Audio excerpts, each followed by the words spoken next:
Assalamualaikum warahmatullahi wabarakatuh. Bismillah walhamdulillah. Saudaraku, ada informasi menarik tentang satu buku ini yang ingin saya sampaikan kepada saudaraku semua, kiranya layak untuk kita beli. Buku ini berjudul Al-Muhadditsat, ulama perempuan di dalam bidang hadis. Karya dari seorang ulama besar yang bernama Muhammad Akram Nadwi. Biasanya kalau Nadwi ini Pakistan atau India lah. Diterbitkan oleh Interface Publication Oxford tahun 2016 Masehi. Kemudian diterbitkan dalam bentuk terjemahannya oleh Gema Insani. Saudaraku, saya ingin membatasi hanya pada 3 komentar saja karena waktu kita terbatas tentunya, dari apa yang baru saya baca sekilas. Kalau saya baca dengan serius, barangkali semakin banyak lagi yang bisa saya komentari.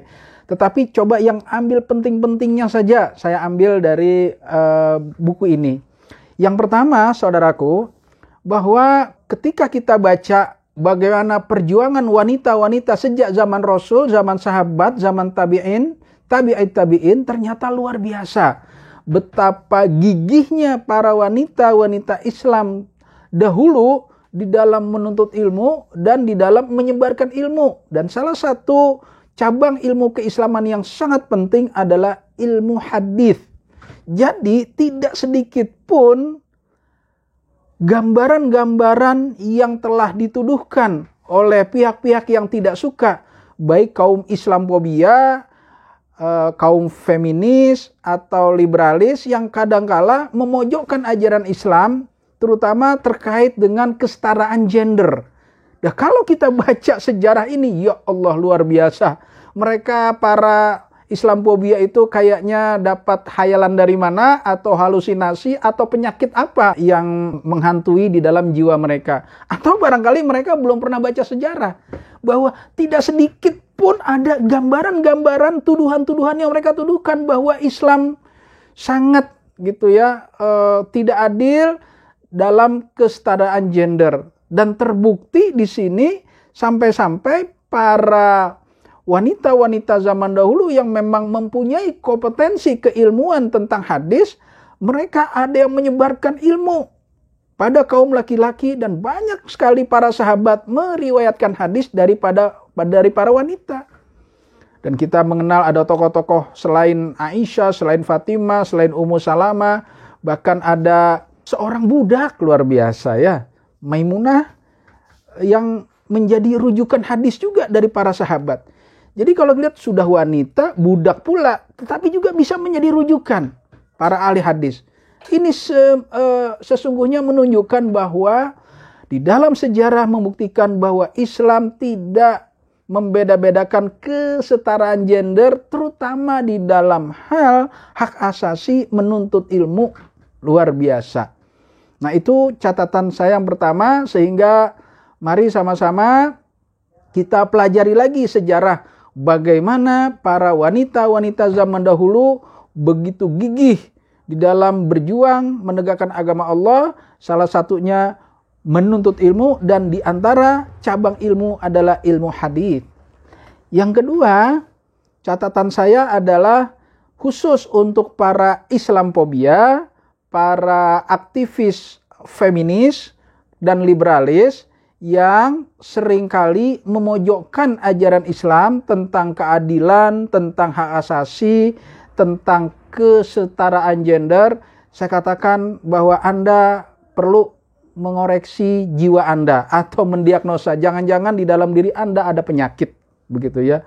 Betapa tuduhan-tuduhan yang pernah Anda lontarkan tidak berdasarkan sama sekali. Cuma seringkali kita terjebak pada permainan kata atau semantik game yang kadang mereka lontarkan, dan kita nggak bisa menilai bahwa pertanyaan-pertanyaan yang sering ditujukan kepada ajaran Islam adalah pertanyaan-pertanyaan yang sangat menyesatkan. Dalam hal gender misalnya sering ada pertanyaan, kalau laki-laki bisa, mengapa perempuan tidak bisa? Kalau lelaki boleh, mengapa perempuan tidak boleh? itu di antara pertanyaan-pertanyaan yang sangat menyesatkan yang apabila kita jawab kita akan mendapatkan kesalahan 2 kali. Ya. Saya tidak akan membahas panjang lebar karena kita bicara kompetensi di sini.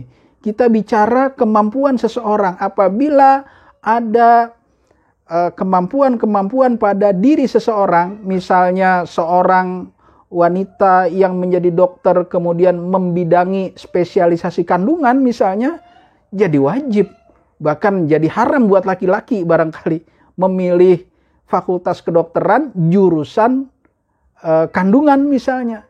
Karena itu sangat berkaitan dengan aurat misalnya. Jadi bukan soal boleh atau tidaknya wanita. Soal kompetensi apa yang paling sesuai. Kompetensi apa yang bisa dioptimalkan. Kompetensi apa yang bisa membawa maslahat kepada kemajuan umat dan bangsa. Pada saat itu siapapun akan berhak menempatkan posisinya masing-masing, tidak memandang gender. Nah, karena itulah mari sama-sama ya, pada saudaraku yang sudah terlanjur terbawa oleh halusinasi, ilusi tentang ketidakadilan dalam ajaran Islam, tentang hak asasi dalam ajaran Islam, kemudian tentang kesetaraan gender, bahwa apa yang sering Anda tuduhkan, apa yang sering Anda lontarkan hanyalah ilusi, halusinasi, atau kebodohan sejarah. Dan yang ketiga, ini yang sangat penting, kadangkala kita disajikan perdebatan tentang berbagai kedudukan hadis misalnya. Apakah penting hadis dhaif digunakan atau tidak? Saya berpikir itu adalah hal yang terlalu mubazir kalau kita bukan ahlinya. Mari sama-sama kita ambil manfaat yang paling besar di dalam ilmu hadis ini. Bahwa kalau kita berkomitmen ingin mencari kebenaran, salah satu faktornya adalah kita harus mendapatkan informasi yang valid, data-data yang valid. Kalau kita mengklaim kita memiliki kitab suci, maka kita harus pastikan kitab suci itu sampai ke tangan kita dalam keadaan data yang ada di dalamnya, informasi yang ada di dalamnya adalah informasi yang valid. Karena itulah sangat dibutuhkan cabang ilmu yang khusus membidangi menyeleksi informasi. Ilmu menyeleksi informasi agar kita bisa membedakan mana yang fakta, mana yang fiktif, mana yang fiktif dan mana yang fiksi, mana yang memang sejarah sesungguhnya terjadi, mana yang mitos, legenda, dan sebagainya. Itu ada disiplin ilmu. Dan itu diantaranya salah satu cabang ilmu hadis. Sehingga kita beragama bukan berdasarkan mitos. Kita beragama bukan berdasarkan legenda, khayalan, halusinasi, ilusi, fitnah, hoax, prank, dan sebagainya. Kita beragama yang ingin meyakini agama kita, agama yang benar, harus kita yakini bahwa seluruh informasi yang kita terima, baik Quran dan Sunnah, adalah informasi-informasi yang valid. Kita bisa bayangkan kehidupan manusia kalau aktivitas hari-harinya digerakkan oleh mitos, digerakkan oleh khayalan-khayalan, digerakkan oleh berbagai macam penyakit-penyakit halusinasi dan ilusi, maka kehidupan manusia akan semeraut. Jadi, yang paling penting dalam ini adalah fungsi dalam kehidupan masyarakat. Ketika hari ini kita menyaksikan hoax berseliweran, prank-prank berseliweran, kemudian masyarakat tidak punya bekal untuk bagaimana menyeleksi informasi tersebut, maka akan sangat mudah masyarakat ini dihancurkan, diadu domba, difitnah satu sama lain. Nah, itulah diantaranya fungsi di dalam salah satu cabang ilmu hadis, mustalahul hadis, diantaranya ilmu-ilmu yang menyeleksi berita.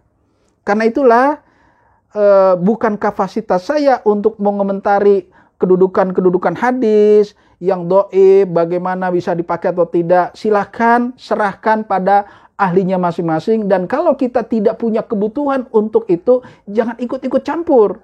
Tetapi yang perlu saya ingatkan, betapa pentingnya di dalam kita hidup bermasyarakat, di dalam kita berakal sehat, berpikiran waras, berotak cerdas, agar setiap langkah-langkah kita, tindak tanduk kita, segala keputusan kita, semuanya didasari atas informasi-informasi yang valid. Didasari atas berita-berita yang sudah kita pastikan kebenarannya. Sehingga berbagai model upaya-upaya fitnah, adu domba, hoax-hoax dan sebagainya tidak akan mampu menghancurkan kita. Tidak akan mampu memporak-porandakan masyarakat kita jika kita sedikit saja mengetahui metodologi bagaimana caranya menyeleksi berita. Atau kalaupun kita tidak mampu, ya sudah. Jangan cepat emosi, jangan cepat baper, kemudian ada berita apa kita sampaikan lagi, kita share lagi. Na'udzubillah min zalik. Hancur masyarakat ini. Nah, itu komentar saya yang ketiga, supaya kita mengerti apa sih pentingnya ilmu hadis dalam konteks kekinian, gitu ya. Apa sih pentingnya ilmu hadis di dalam kita mengaplikasikan hidup sehari-hari. Dengan singkat saya katakan, agar kita bisa punya tindakan yang cerdas, agar kita punya sikap yang waras di dalam merespon berbagai macam kejadian-kejadian yang ada di hadapan kita. Kita sudah terlalu capek hari ini, umat Islam diporak-porandakan. Dan satu yang paling kita saksikan hari ini paling sering adalah beberapa tokoh umat Islam yang kemudian ikut terpancing diadu domba. Akhirnya sangat disayangkan melalui media sosialnya, mereka ada yang saling menyerang, saling mengutuk. Ya Allah, luar biasa. Harapan saya adalah mari sama-sama kita mendewasakan diri kita. Agar dalam situasi seperti ini kita harus lebih waspada lagi betapa banyak yang menginginkan kita agar kita ini tidak bersatu, agar umat ini hancur, agar bangsa Indonesia ini terpecah belah. Karena itulah salah satu pendewasaan kita ya di dalam menyikapi suasana yang seperti ini, di mana adu domba, fitnah, hoax berseliweran, adalah kita setidak-tidaknya mengetahui apa sih pentingnya ilmu hadis. Salah satunya ilmu menyeleksi berita. Dan itu sudah dimulai sejak adanya umat Islam itu sendiri. Dimulai oleh para sahabat. Bahkan di antara para sahabat itu adalah banyak sahabiyah.